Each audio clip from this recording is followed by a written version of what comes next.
देखिए कुछ दिन पहले यहाँ पर एक लिफ्ट फंसने से एक महिला की मृत्यु हो गई थी। उसी मामले में यहाँ पे आज डिप्टी सीएमओ साहब के साथ सीओ साहब के साथ इंस्पेक्टर जो कंप्लेनेंट है इन सभी लोगों के साथ आज यहाँ पर हम लोग साक्ष्य संकलन के लिए आए थे।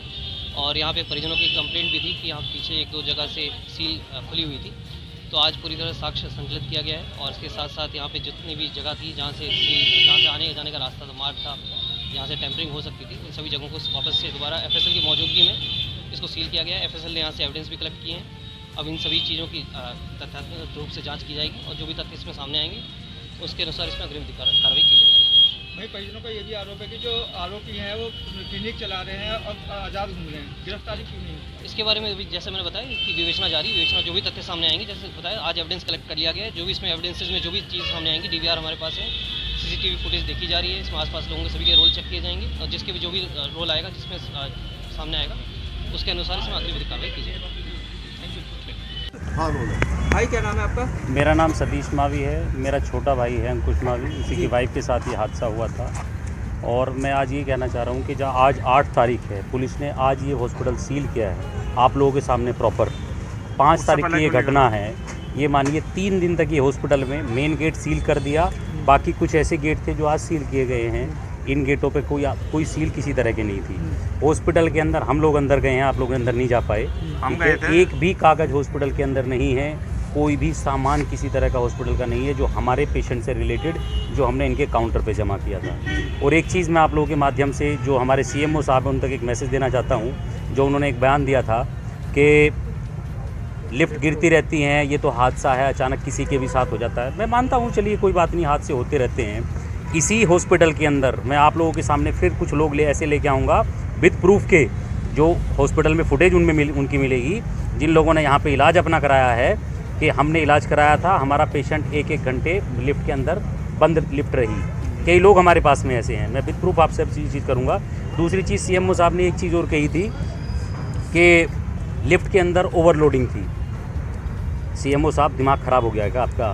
है, तुम्हारे घर में आज तक कोई मरा नहीं है, मरता तो तुम इस बात को ना बोलते। लिफ्ट के अंदर सिर्फ और सिर्फ फुटेज मिलेगी, कैमरा लगा हुआ है लिफ्ट के मुंह पे। दो कर्मचारी हॉस्पिटल के अंदर की तरफ थे और एक पेशेंट जो हमारी भाभी थी वो स्ट्रेचर पे लेटी हुई थी। तुम लोगों को तो ये तक नहीं पता सीएमओ साहब, तुमने हॉस्पिटल खुलवा के दे दिए ये मेरठ के अंदर, कितने 250-300 हॉस्पिटल कितने खुले हुए हैं, तुम्हें ये तक नहीं पता कि तुम जिन हॉस्पिटलों को एनओसी दे रहे हो, उन्हें लाइसेंस दे रहे हो, उनके अंदर ये नहीं पता कि हॉस्पिटल के अंदर लिफ्ट के अंदर पेशेंट को अगर ले जाया जाता है तो उस पेशेंट का सर हमेशा अंदर की तरफ रहता है। आप लोगों ने भी चीज़ नोटिस की होगी, मैंने भी बहुत देखी है। अगर पेशेंट का सर अंदर की तरफ होता तो आज हमारी भाभी जिंदा होती। और बहुत लोगों के साथ में मैं ये चाहता हूँ किसी के साथ में ऐसा ना हो, उसके लिए मैं चाहता हूँ कि जो भी जिम्मेदार इस चीज़ में है, सीएमओ साहब बच नहीं पाओगे आप भी इस चीज़ को देख लेना। घसीटूँगा आपको, यहाँ नहीं बहुत दूर तक घसीटूँगा। किसी भी तरह की कोई लापरवाही बर्दाश्त नहीं करी जाएगी। जो ये बता रहे हैं ना कि ओवरलोडिंग वगैरह है, ये 3 ही लोग थे। सीएमओ साहब, बिना जांच के आपने कह दिया क्या कि ओवरलोडिंग थी लिफ्ट में, हैं? या दारू पी के रहते हो हमेशा?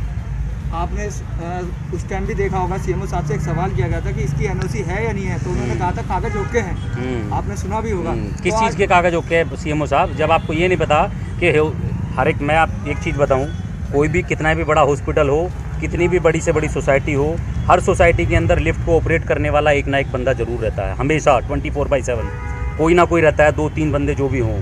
किसी के भी साथ लिफ्ट में मैंने, चलिए मान लिया लिफ्ट गिर गई, कोई बात नहीं, अरे तुम्हारा जो लिफ्ट को ऑपरेट करने वाला कोई आदमी था, 2 मिनट 5 मिनट 10 मिनट में भैया लिफ्ट उठा देता। जो काम हमने 50 मिनट बाद किया है, दूसरे हॉस्पिटल से टेक्नीशियन को बुला के लिफ्ट को ऊपर से मैनुअली उसे वो कराया है, पुल कराया है, वो काम तुम भी कर सकते थे। डॉक्टर कविता भाटिया खुद हॉस्पिटल के अंदर मौजूद थी जब ये घटना हुई थी, और हम लोग चिल्लाते रह गए कि डॉक्टर साहब किसी को बुलाओ, किसी को फ़ोन करो, तो डॉक्टर यही कहती रहेगी कि मैं फ़ोन कर रही हूँ, मैं फ़ोन कर रही हूँ। अरे डॉक्टर साहब, सिर्फ पैसे लेना जानती हो क्या? हैं, भर भर के अपने झोली भर के पेशेंटों को भिजवा दिए। आपने चेक किया था इस लिफ्ट के अंदर पहले से कमियाँ थी? मैं आपको बता रहा हूँ, मैं आपके खुद चैनल के थ्रू मैं आपको वीडियो वगैरह सब वो डाटा प्रोवाइड कराऊंगा, जिनमें लोगों ने ये तक बताया कि मेरा मरीज़ यहाँ आया था, फला डेट में आया था, फला टाइम आया था, हमारे साथ भी ये लिफ्ट में ऐसी चीज़ें हुई है कि लिफ्ट रुक गई थी।